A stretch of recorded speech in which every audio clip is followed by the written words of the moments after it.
पुरानी युद्धगाथा। वीर प्रताप की कहानी बहुत समय पहले की बात है, जब भारत छोटे छोटे राजवंशों में बांटा हुआ था। उत्तर के पर्वतीय क्षेत्र में मालग नामक एक शक्तिशाली राज्य था, जिसका शासक था राजा वीर प्रताप सिंह।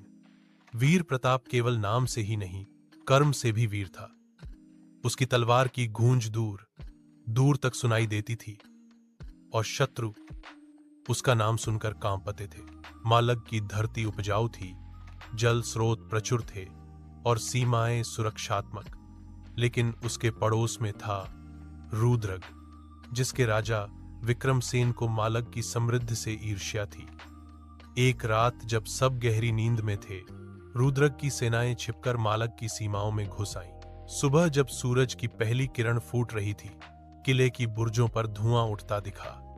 रुद्रक की सेनाएं गांवों को जला रही थीं, लोगों को बंदी बना रही थीं। समाचार मिलते ही वीर प्रताप सिंह ने युद्ध घोष किया। ढोल बजने लगे, सैनिकों ने कवच पहना और तलवारें चमक उठी।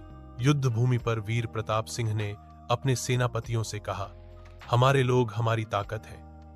हम न सिर्फ अपनी भूमि की रक्षा करेंगे, बल्कि हर निर्दोष की भी रक्षा करेंगे। आज का युद्ध केवल सत्ता का नहीं, धर्म और आत्मसम्मान का है।